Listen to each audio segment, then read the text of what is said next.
هلو هلو يا حلوين. طبعا حصل عندي لخبطة. اللايف كان المفروض نطلع على الانستجرام، ولكن حصل مشكلة فما عرفتش اطلع على الانستجرام، بس لكن عشان احنا كنا متفقين ان احنا نطلع لايف النهاردة فهنطلع على الفيسبوك. فعذرا لو انا اتأخرت، وخلينا نبدأ بسرعة. هقدم نفسي. اكيد اللي متابعيني عارفين انا مين. اما لو انت اول واحدة تشوفيني النهاردة او اول مرة تشوفيني النهاردة، فانا لايف كوتش معتمد مها مصطفى. وكمان مدرب معتمد. النهاردة عنوان اللايف هو ازاي نخلي العام الجديد امتداد لنجاحك، مش بس مجرد بداية جديدة. ده عنوان اللايف النهاردة. طيب، خلينا بقى أقولك يعني إيه العنوان ده، أو ليه أنا اخترت العنوان ده بالذات. العنوان ده أنا اخترته لأن كم مرة حصل معانا إن إحنا بدأنا السنة عندي أحلام، عندي طموحات، عندي أهداف حطاها، وعندي حماس إن أنا أحققها. بيبدأ أول شهر بالحماس محتفظة بيه. تاني شهر ألاقي الحماس بدأ يقل. تالت شهر قل أكتر وأكتر. رابع شهر أنا نسيت أصلا أنا كنت بادئة عايزة أحقق إيه. ده غالبا اللي بيحصل. طيب، خلينا بقى نتخيل حاجة. لو تخيلنا دلوقتي إن إحنا في ديسمبر 2026، إحنا في آخر 2026. تخيلي معايا إن أنت تكوني قاعدة نفس القعدة دي، ولكن عندك شعور مختلف. حاسة بشعور مختلف أول مرة تحسيه. الشعور ده جالك لما مسكتي الورقة والقلم اللي انت كنتي كاتباها في أول السنة، وكنتي كاتبة فيها الأهداف اللي انت عايزة تحققيها، ولقيتي نفسك مش بس حققتي الأهداف دي، لأ، ده انت الحاجات اللي حققتيها فاقت التوقعات بتاعتك. هو ده اللي احنا عايزين نوصل له، وهو ده اللي احنا عايزين نتكلم عنه النهاردة. ازاي اخلي الاهداف اللي انا بحطها اقدر احققها واكمل عليها كمان. ده كان السبب ان انا عملت اللايف بالعنوان ده. طيب، خليني كده نتكلم الاول. ليه بنقع في مشكلة ان انا احط هدف وما احققهوش، احط هدف وعلى اخر السنة افوجئ ان انا ما عملتش حاجة من اللي انا كنت حطاها؟ ايه الاسباب؟ السبب بيكون ان انا بقع في فخ معين. الفخ ده هو فخ الماجيك. يعني ايه؟ يعني ان انا ببدأ احط اهدافي واحط خططي وانا عندي فكر معين. الفكر ده عبارة عن ايه؟ عبارة عن ان انا حاطة خطوات، وانا متخيلة ان الخطوات دي بمثابة خطوات سحرية. يعني انا اول ما هبدأ احط ايدي على اول الخطوات هلاقي ان انا بحقق نجاحات. اول ما هبدأ الخطوات دي هيحصل عندي تغيير ملحوظ، تغيير سحري. هلاقي نفسي اتغيرت 100%. ده الفخ اللي احنا بنقع فيه. ببقى متخيلة ان انا بمجرد ما حطيت اهداف، وبمجرد ان انا حطيت خطوات، ان انا كده خلاص اول ما هبدأ في الخطوات دي النتيجة هتجيلي كده. يعني زي ما بيقولوا كده، اول ما هتشوطي هتجيبي جون. ده التخيل اللي احنا بنبقى داخلين بيه، او التفكير اللي احنا بنبقى حاطينه في بالنا ان انا طالما خططت فانا النتيجة كده كده هتجيلي على طبق من ذهب. ما ببقاش متخيلة ان انا خلال الطريق ده هتقابلني حاجات كتير. ببقى مفكرة ان الحياة هتعدي كده بسهولة، ولكن مش في الحقيقة هو ده اللي بيحصل. الحقيقة ان انا همر بتحديات، همر بصعاب، همر بلحظات فيها مشاعر مش كويسة، فيها يأس، همر بخطوات هفشل فيها، حاجات كتير هتقابلني في المشوار. فدي كان مهم ان انا اوضحها في الاول. الفخ اللي احنا بنقع فيه في بداية السنة واحنا بنحط الاهداف بتاعتنا، بنبقى متخيلين ان احنا اول ما انا حطيت الاهداف وحطيت الخطوات اللي انا المفروض امشي عليها، ان انا كده خلاص اوكي، انا كده مضيت على تأشيرة نجاحي. وده في الحقيقة او في الواقع مش بيحصل معايا. خلينا نكمل. طيب، خليني اقول لكم على اللي حصل معايا، او اللي انا مريت بيه في بدايتي. انا اول ما بدأت كان في سنة 2021. في 2021 انا بدأت بطريقة ايه، مش لاقيه كلمه مناسبه تتقال عليها غير عشوائيه. طريقه عشوائيه جدا. يعني ايه طريقه عشوائيه؟ يعني انا كنت عايزه اعمل حاجه، كنت عايزه احقق حاجه، بس الحاجه دي الصوره بتاعتها ما كانتش واضحه بالنسبه لي قوي. فكنت بعمل ايه؟ فكان لما يجي قدامي كورس احس ان الكورس ده ممكن يفيدني فكنت باخده. لما الاقي مثلا تجمع معين او ناس هتتجمع، بشوفهم على السوشيال ميديا علشان بيعملوا لقاءات وبيتجمعوا باي يعني من غير ما افكر هل ده التجمع ده هيفيدني او لا، كنت بروح. فكرة تجيلي عايزة اعملها فاقوم عاملاها على طول. من الاخر كان في عشوائية، مفيش تخطيط، كنت بعمل اللي بيجي على بالي على طول. طب ده كان نتيجته ايه؟ نتيجته ان انا اخر السنة، ساعة يعني اول بقى ما دخلت 2022، لقيت نفسي بقى ايه، براجع زي ما احنا بنعمل كده دلوقتي. في الوقت ده اغلبنا بيقعد يراجع هو عمل ايه السنة كلها. لقيت نفسي ما وصلتش لنتيجة ملموسة، مفيش حاجة حقيقية انا وصلت لها. كانت في بداية 2022 لقيت ورشة كانت معمولة عن تحقيق الأهداف اللي أنا كنت متابعاها وبحبها جدا. دخلت الورشة دي، كانت ورشة تحديد الأهداف. دخلت الورشة بفضول إن أنا عايزة أعرف ليه أنا ببدأ السنة متحمسة وعندي أمال وعندي طموحات وعندي حاجات عايزة أحققها، وفي الآخر مفيش حاجة ملموسة بوصل لها آخر السنة. ما أشوف كده أنا عملت إيه، ما عملتش حاجة. عايزة أعرف ليه الناس اللي بتنجح أو بتحقق نجاحات عارفة تحقق ده وأنا لأ. إيه المشكلة اللي أنا بقع فيها؟ ولما دخلت الورشة ومشيت على الخطوات اللي عملناها مع بعض، السنة دي كانت سنة مختلفة بالنسبة لي. ليه كانت سنة مختلفة؟ لأن زي ما أنا قلت لكم، تخيلوا إن آخر سنة 2026 أنت قاعدة ومتخيلة شعور مختلف. هو ده اللي حصل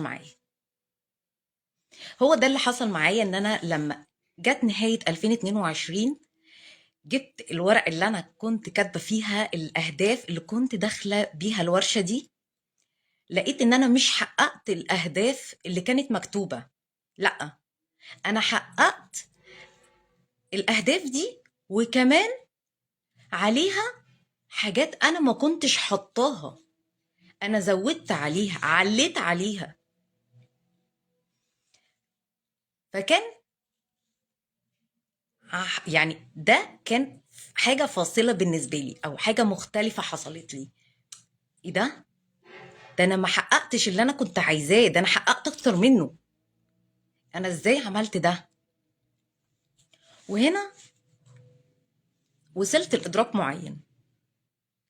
اول حاجة لازم ناخد بالنا منها هو ان انا ما كنتش عشوائية، ما كنتش عشوائية في تفكيري، ما كنتش عشوائية في الخطوات اللي باخدها. العشوائية هتخسرك، هتخسرك كتير، هتخسرك وقت سنين بتمر، وانتي بعد سنة 2 3 لو مقضياها في العشوائية هتلاقي نفسك لسه في مكانك ما تحركتيش. لكن لو انتي مركزة بعد سنة 2 3 هتلاقي نفسك في حتة تانية خالص. يبقى أول حاجة العشوائية مش بس هتخسرني وقت، ممكن كمان تخسرني نفسيا. تخيلي كده ان انتي بعد سنتين 3 لقيتي نفسك في نفس المكان، ولقيتي نفسك بتبصي على ناس زيك او ناس كانوا بادئين معاكي، او ناس حواليك انت عارفاهم اتنقلوا بقوا في حتة تانية خالص. اكيد هتأثري نفسيا. بقى العشوائية هتأثر علينا في نفسيا، جسديا، آم، معنويا، كل حاجة كل حاجة هتأثر عليكي. هتأثر عليكي في وقتك، هتأثر عليكي ماديا. ماديا ازاي؟ يعني زي ما انا شرحت كده في الاول ان انا كنت بادئه بطريقه عشوائيه، ان انا كنت باخد اي كورس يقابلني احس ان هو هيفيدني كنت باخده، اي لقاء كنت عايزه يعني بيجي قدامي ممكن اروح واتجمع مع ناس كنت بروح. طب ما كل دي تكاليف عليا ماديا، هتخسرني. فخسرتني حاجات ماديه، خسرتني ان انا كنت بحس باحباط في فترات طويله، فخسرت نفسيا، خسرت جسديا. لان انت بعد فتره تلاقي نفسك بتعملي في الاتجاه ده والاتجاه ده والاتجاه ده، وبعد سنه كامله تيجي ترجعي تلاقي نفسك ما حصلش عندك تغيير ملموس، ما حصلش حاجه عندك ملموسه. معنى كده ايه؟ انا مجهودي راح على الارض. بحس ان انا استنفست، يعني استنزفت استنزفت مجهودي، خلص. وخلص في ايه؟ مفيش نتيجة ملموسة انا مسكتها في ايدي. وفي الاخر الاقي نفسي بدخل في الدولمة بتاعت الاحباط والحزن. دي العشوائية، ودي الضريبة اللي احنا بندفعها بسببها. فلو النهاردة انا عايزة اوصل لكم رسالة معينة، هقول لكم ابعدوا عن العشوائية. كل ما نكون مركزين اكتر كل ما هنلاقي نتائج اكتر. طيب، خلينا نتكلم عن تاني حاجة ممكن يكون أنا جاية اللايف النهاردة عشان أوصلها لكم. هي مفهومنا عن النجاح. مفهومي عن النجاح إيه هو؟ كتير مننا بالنسبة له إن النجاح هو إن أنا أوصل للأهداف بتاعتي أو أحلامي أو طموحاتي في وقت قصير أو بسرعة. كل ما وصلت بسرعة أكتر كل ما كنت ناجحة. ده مفهومنا عن النجاح. طب خليني أقول لكم إن المفهوم ده مفهوم مش سليم. ليه؟ لأن أنا لو فكرت إن النجاح بالسرعة، فأنا ممكن الحاجة اللي تيجي قدامي أعملها، وبعد ما أعملها تضرب معايا. بعد ما تضرب معايا ويحصل عندي نجاح، بس هو هيكون نجاح لحظي. يعني ايه نجاح لحظي؟ يعني نجاح انا مش عارفة الاسباب الخفية وراه ايه. ايه اللي خلى الحاجة دي نجحت؟ هي نجحت معايا باي لك. يعني انا ما كنتش حاطة خطوات معينة اعملها، ونتيجة الخطوات دي حصل عندي نجاح. لا، ده انا عملتها كده وضربت معايا ونجحت. فبالشكل ده ما اسموش نجاح، لان انا مش هعرف اعيده تاني. يعني الحاجة اللي عملت نجاح سريع من غير اسباب واضحة وصلتني للنجاح ده، انا مش هعرف اعيدها تاني. لو كررتها ممكن ما تنجحش معايا تاني. ليه؟ لان انا اصلا ما ادركتش ايه الخطوات اللي وصلتني للنجاح ده. فلو انا هتكلم على النقطة دي، نقطة النجاح او ايه مفهومك عن النجاح، هبين نقطة معينة، وهي ان النجاح هو النجاح في التركيز، مش النجاح في السرعة. مش ان انا اعمل الحاجة وتنجح في وقت قليل، لا. نجاح في التركيز في المشوار بتاعي، اعرف الحاجة دي اللي انا نجحت فيها عن طريق ان انا مشيت الخطوة دي والخطوة دي والخطوة دي، الخطوات اللي ودتني للنجاح ده وتركيزي عليه. ان انا خلال الخطوات دي كنت مركزة ان انا ما اخرجش بره التراك اللي انا حطاه. انا عندي تراك معين انا ماشية عليه، مركزة عليه. هو ده النجاح فعلا. ما تجيش حاجة تشتتني في النص وتخليني اخرج عن التراك ده. حتى لو حصل حاجة وخرجتني عن التراك اللي انا رسمه لنفسي، فهي مجرد حاجة وقتية. فانا اكون مركزة ان الحاجة اللي جت دي وشتتتني هتشتتني لفترة، بس انا عارفة التراك بتاعي، انا هرجع بسرعة، هرجع بسرعة للي انا رسمه لنفسي. اوكي. طيب، تالت حاجة ممكن اقول ان انا عايزة نطلع منها في اللايف ده، اللي انا ادركتها خلال الفترة اللي فاتت، او خلال من 2021 لحد 2025، يعني 5 سنين. ال5 سنين دول انا بقول لكم النهاردة الحاجات اللي فرقت معايا فيهم. اول حاجة العشوائية، فعلا عرفت تأثيرها السلبي بيكون عامل ازاي. تاني حاجة عرفت ان مفهوم النجاح بيبقى مختلف.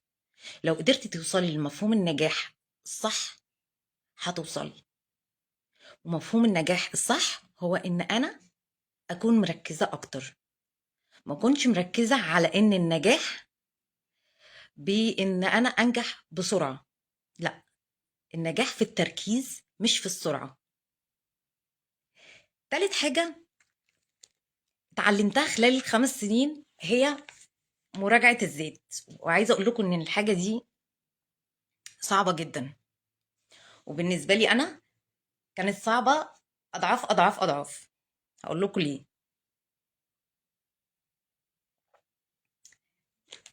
انا طبيعتي شخص عشوائي شوية، يعني مش طبيعة منظمة، مش طبيعة الناس اللي هي بتمشي بالورقة والقلم. فإن أنا أقعد أراجع أنا بعمل إيه، دي عايزة فكر تاني، فكر ناس مختلف، ناس منظمة، ناس بتعرف تراجع، ناس بتدون، عارفة هي بتعمل خطوات إيه وماشية عليها. مراجعة الذات دي أنا لما عملتها في وقت متأخر، يعني بعد مثلا أول 3 سنين. يعني بدأتها من 2023، إن أنا بعد فترة معينة أبدأ أشوف هو أنا كنت عايزة أعمل إيه؟ هفاجئكم إن أنا في الأول خالص، أول ما بدأت أعمل ده المراجعة، كنت كل ما أجي أعمل مراجعة ألاقي نفسي ما عملتش أي حاجة من اللي أنا كنت حطاها. مفيش أي حاجة من اللي أنا كنت بقول أنا عايزة أعملها كنت بلاقي نفسي عملتها. وده مش حاجة وحشة، لأن ده حاجة علمتني التركيز، إن أنا أكون مركزة على الهدف اللي أنا عايزة أعمله، الحاجة اللي أنا عايزة أعملها. فأكتر حاجة هتخليكي مركزة إنك تراجعي نفسك. طول ما انتي بتراجعي نفسك أول بأول هتلاقي نفسك وقت ما تخرجي عن التراك بتعرفي ترجعي. يبقى المراجعة هي دي أهم حاجة. طب أراجع نفسي إزاي؟ تراجعي نفسك الحاجات اللي انتي كان نفسك تحققيها أو كاتباها عايزة تعمليها، انتي حاطة لها خطوات. هل أنا مشيت على الخطوات دي ولا ما مشيتش عليها؟ طب الخطوات دي آه لو أنا ما مشيتش عليها، يا ترى ايه اللي ما خلانيش امشي على الخطوات دي؟ ايه اللي ما خلانيش امشي على الخطوات دي؟ اراقب نفسي، اراقب سلوكي. يعني اشوف مثلا، هل ان انا ما كانش مثلا عندي وقت كافي؟ هل انا كنت بضيع وقتي؟ هل انا السلوك بتاعي ما يساعدنيش ان انا احقق الحاجات اللي انا حطاها دي؟ المراجعة بتبقى مراجعة شخصية ليكي انتي. ايه اللي انا بعمله مش مخليني عارفة أحقق الهدف بتاعي؟ إيه اللي أنا بعمله بيخليني أخرج عن التراك اللي أنا ببقى رسماه؟ ولما أعرف الحاجة اللي أنا بعملها دي بحاول أحسنها في نفسي أو أشتغل عليها أكتر. عايزة أقول لكم إن الثلاث حاجات اللي إحنا اتكلمنا عليها دلوقتي لما أدركتهم وبقيت أشتغل عليهم،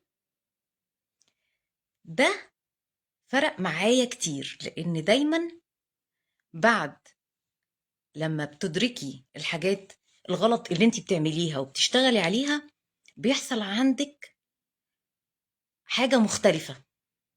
يعني دايما لو انت متعودة على نمط بيحصل في حياتك، لو انت أدركتي ايه اللي موصلك للنمط ده واشتغلتي على تغييره، ده هيحصل عندك نتيجة مختلفة، لأنك غيرتي الأسلوب أو غيرتي الطريقة. طيب، أنا اتكلمت عن الحاجات اللي أنا اتعلمتها وفرقت معايا خلال ال5 سنين. خليني أتكلم معاكم دلوقتي على خطوات عملية تخلي عندك سنة 2026 غير أي سنة عدت عليكي قبل كده، تبقى سنة مختلفة. عايزين نخلي السنة دي سنة مختلفة. إزاي أخلي 2026 مختلفة؟ أول حاجة أكون عارفة أنا عايزة إيه خلال السنة دي.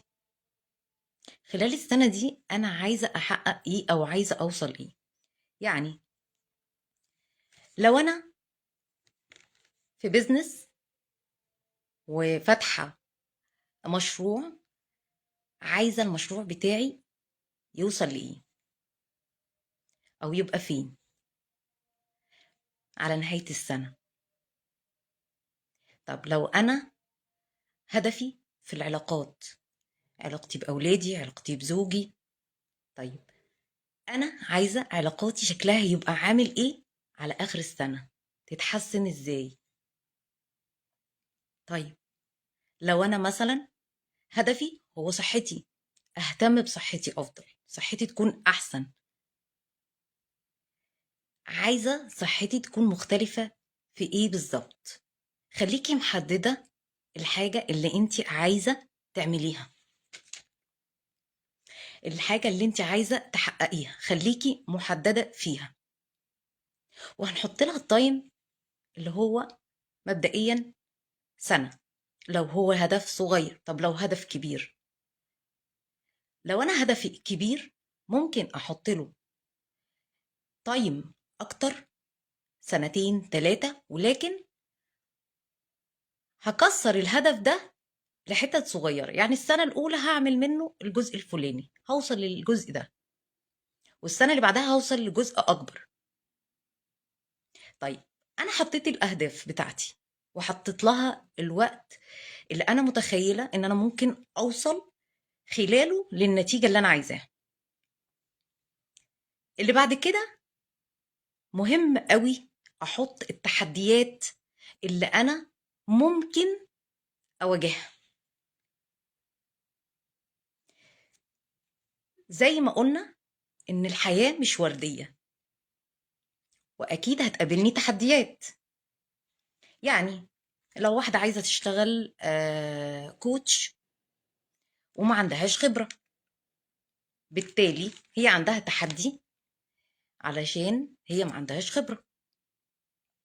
ولو مثلا وعايزة تحسن علاقاتها مع أولادها، فعندها تحدي إن هيحصل عندها مشاكل مع أولادها ممكن ما تقدرش تتجاوزها علشان هي ما عندهاش الأدوات اللي تساعدها على ده. طب حط التحديات اللي أنا ممكن تقابلني خلال رحلتي. مثلا لو أنا وبشتغل، ممكن ألاقي التحدي إن أنا ما عنديش وقت، مش عارفة أوازن بين ولادي وبين شغلي، وهكذا. أحط التحديات اللي أنا ممكن أواجهها. بعد ما حطيت التحديات دي أحط معاها إزاي أقدر أتجنب حدوث التحديات دي. يعني لو أنا ومش عارفة أوازن بين شغلي وبين ولادي، إزاي أقدر أتجنب حدوث ده في حياتي، في طريقي وأنا بحقق أهدافي، إزاي أقدر أتجنب حدوث ده. أبدأ أعمل إيه؟ أبدأ أشوف إيه اللي أنا ممكن أعمله. ممكن مثلا أجيب حد يساعدني في البيت، ممكن مثلا أخلي وقت الشغل بتاعي في الوقت اللي ولادي مش هيكونوا موجودين فيه، مثلا وقت المدرسة بتاعتهم، وهكذا. لو أنا كنتش علاقات وعايزة مثلا يبقى عندي خبرة، ما عنديش خبرة، ابتدي اشتغل ان انا ازود خبرتي، اجيب كتب واقراها، اجيب مثلا ابدا اعمل جلسات فور فري علشان اخد خبره، وهكذا. ايه التحديات اللي ممكن تقابلني وازاي اقدر اتجنبها؟ دي حاجه هتفرق معاكم جامد جدا. كلنا بنحط اهداف، بس مفيش حد فينا بيبقى متوقع التحديات اللي ممكن هتقابله وحاطط لها حلول. خلينا ندخل في الخطوه الثالثه، وهي التنفيذ. التنفيذ هنا مش هيكون بس على ان انا بنفذ الاهداف بتاعتي او ماشيه في الخطوات اللي انا حطاها للاهداف بتاعتي، لا، هتكون ان انا ماشيه في الخطوات بتاعت تنفيذ الاهداف بتاعتي، وكمان معاها ماشيه في خطوات تجنب التحديات. يعني التنفيذ عندنا على مرحلتين: مرحله تنفيذ الخطط اللي انا حطاها للاهداف بتاعتي، الخطوات اللي انا حطاها، وتاني حاجه تنفيذ هيكون على التحديات ازاي اتجنبها. لو انا مشيت في الاتنين دول اي تحدي هيقابلني فانا عامله له خطه علشان اتجنبه. اي تحدي هيقابلني في طريقي هو مش جاي يصدمني او يفاجئني، لا، انا عامله حسابي من الاول على التحدي ده، عامله حسابي ان التحدي ده ممكن يقابلني وحطاله خطوات اتجنبه بيها. لو انت مشيتي بالطريقه دي، ان انت وانت بتنفذي ماشيه على الخطوات اللي توصلك للاهداف بتاعتك، وماشيه على الخطوات اللي تتجنبي بيها التحديات اللي ممكن تقابلك، هتتفاجئي بحاجه. هتتفاجئي ان معظم التحديات اللي انت حطيتيها مش بتحصل، مش هتلاقيها، مش هتجيلك. انت حطيتي تحديات واشتغلتي عشان تتجنبيها وهي ما جاتش. بس معنى انها ما جاتش مش معناها ان انا خسرت، معناها ان انا اكتسبت خبرات، اتعلمت حاجات جديدة وهتفرق معايا في مشواري. خليني اقول لكم على الخطوة اللي بعد كده. الخطوة اللي بعد كده هي ان انا ابدأ اراجع واقيم. بعد ما حطيت الاهداف وحطيت لها وقت وبدأت كتبت التحديات وازاي اقدر اتجنب التحديات دي، ودخلت في مرحلة التنفيذ، انفذ خطوات الاهداف بتاعتي وانفذ ان انا اتجنب التحديات اللي ممكن تظهر لي خلال الطريق بتاعي. بعد كده جيت دور على المراجعة والمراقبة اللي انا اتكلمت عليها. مهم قوي ان انا اراقب نفسي، اراقب سلوكي، اراقب آم، اراقب نتائج اللي انا وصلت لها. مهم جدا النقطة دي.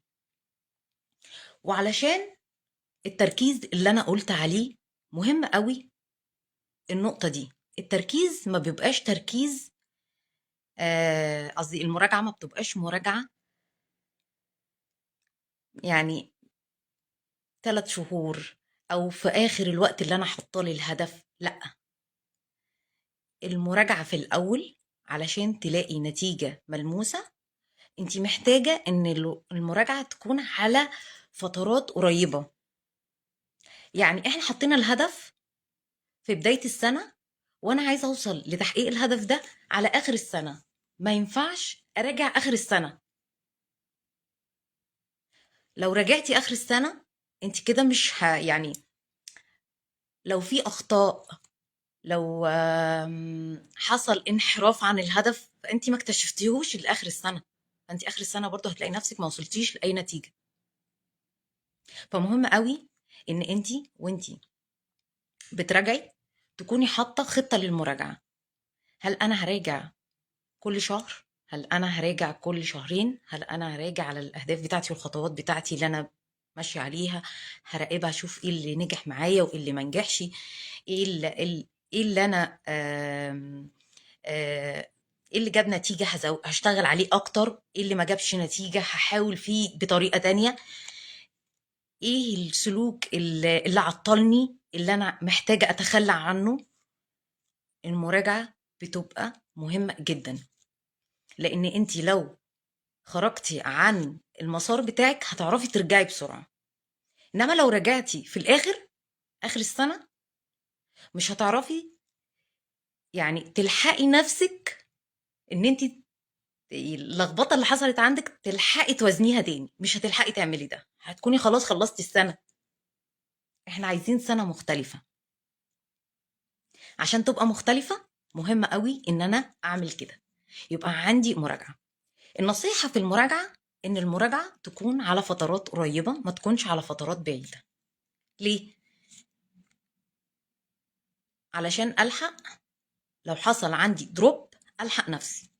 فممكن نخليها في البداية كل أسبوع، أول شهر أول شهرين، إن أنا أتأكد إن أنا على التراك. كل أسبوع هراجع، كل أسبوع أنا عملت إيه، أنا وصلت لإيه. طيب مع الوقت خلاص انا دخلت في المود وعرفت انا بعمل ايه ومركزة كويس واتعلمت ازاي اراقب نفسي، خلاص انا ممكن ساعتها اوصلها لشهر، كل شهر اقعد اراجع، كل شهر اقعد اراجع. طيب بعد كده لو لقيت نفسي الدنيا كويسة وأنا مركزة وقادرة أسيطر على اليوم بتاعي وعلى رؤيتي اللي أنا محدداها وأهدافي وماشية على الطريق ما بخرجش عنه، ممكن ساعتها أوصلها إن أنا هعمل المراجعة دي كل 3 شهور. كل 3 شهور أقوم عاملة ستوب وأعمل مراجعة، أنا كنت بادئة السنة بإيه ووصلت لإيه لحد دلوقتي. فنقطة المراجعة دي مهمة جدا، هي دي اللي بتخليكي لو حصل عندك تشتت، لو حصل عندك حاجة خرجتك بره الطريق اللي انت رسمه لنفسك، ترجعي بسرعة. عرفتي ترجعي بسرعة، هتعرفي ازاي تتدرج الامور وتمشي الامور معاكي بشكل سليم وتعدلي المسار بتاعك اول باول. طيب بعد ما انا رجعت وقيمت وبشكل مستمر، مهم قوي لما انا اراجع اعمل ايه، اعمل تعديل. زي ما انا قلت، الحاجة اللي انا مثلا ما نفعتش معايا، طيب هي ما نفعتش ليه؟ طب يا ترى انا جربتها بالطريقة دي وما نفعتش، طب ايه الطريقة التانية اللي ممكن اجربها بيها وتجيب نتيجة مختلفة؟ طب انا عملت الحاجة دي بالطريقة دي، هل في طريقة اسهل منها توصلني؟ ابدأ اعدل في الخطة بتاعتي علشان اوصل للهدف بتاعي. جربت حاجة وما نفعتش، اجرب حاجة تانية، ابدأ اعدل، يحصل عندي تعديل في الخطوات اللي انا عايزة اعملها. ولازم يكون عندي مرونة في الحتة دي. مش معنى ان انا حطيت خطط معينة او خطوات معينة محتاجة امشي عليها في اول السنة ان انا لازم امشي عليها وما غيرهاش او ما عدلهاش او ما انحرفش عنها. لا، ممكن انحرف عنها، اشوف طريق اسهل، ممكن. فمهم جدا فكرة التعديل، دايما يكون عندي مرونة وقابلية ان انا ممكن الخطط بتاعتي ما تكونش صح، واكتشف ده وابدأ اعدل فيها. اوكي، بعد ما عدلت هعمل ايه؟ ابدأ ارجع تاني لنقطة التنفيذ. انا عدلت حاجات او تخليت عن حاجات، زي مثلا السلوك. لو السلوك بتاعي لقيت ان السلوك بتاعي هو اللي موصلني للنتائج الغير فعالة في حياتي، ابتدي اشوف ازاي اغير السلوك بتاعي، ازاي احسن سلوكي، اركز على ايه بالظبط في سلوكي، وابدا احط ده في حيز التنفيذ تاني، اشتغل عليه تاني، وارجع اقيم تاني، وبعد ما اقيم اعدل، وبعد ما اعدل احطه على التنفيذ. كده ايه اللي بيحصل معايا؟ اللي بيحصل ان انا كده على طول في تحسن مستمر، بحسن. ومش بس بحسن، انا بحسن وانا مركزة على الهدف بتاعي. اتحداكي ان انت تعملي كده وما تلاقيش حركة او نتيجة مختلفة عن كل اللي انت مريتي بيه قبل كده. لو انت بدأتي السنة بتاعتك بالطريقة دي، استحالة تكون زي السنة اللي قبلها. ولو بدأتي السنة الجديدة بالطريقة دي، هتخلص السنة وانت عارفة السنة اللي بعدها انت مكملة على ايه. مش هتكون بداية جديدة بالنسبة لك، هتكون تكملة، هتكون امتداد لسنة عديتي بيها بنجاحات وخبرات وانت مكملة عليها.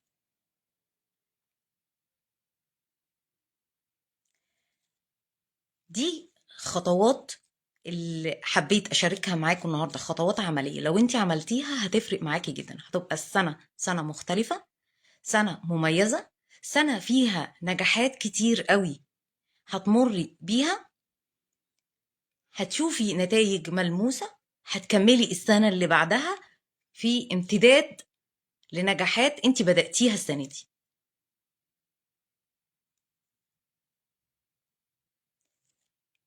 وكده انا ابقى خلصت اللايف النهارده.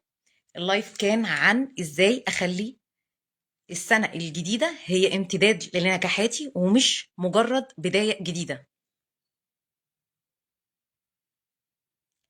فلو حد عايز يسأل سؤال أو حاجة لاحظها في اللي أنا قلتها، عايز يعمل كومنت عليها، فمعاكوا دقيقة.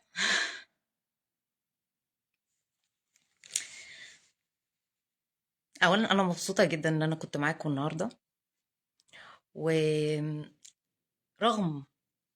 رغم التحدي اللي كان عندي النهاردة وأنا طالعة اللايف، لأن أنا بقالي فترة ما طلعتش لايف، واجي اطلع لايف الاقي الانستجرام مش عايز يطلعني على اللايف، وانا بقالي يوم كامل عماله اقول اللايف على الانستجرام، اللايف على الانستجرام، وفي الاخر ما يطلعش اللايف على الانستجرام ويطلع على الفيس. فده كان تحدي بالنسبه لي. فانا ممتنه ليكم جدا، وممتنه للي دخلوا، وممتنه للي هيشوف اللايف ان شاء الله مسجل. وان شاء الله تبقى سنه 2026 سنه مميزه ومختلفه. إن شاء الله تلاقوا نجاحات ملموسة، وتكون سلسلة نجاحات تيجي بعديها إن شاء الله. كل سنة وانتم طيبين. أشوفكم على خير إن شاء الله.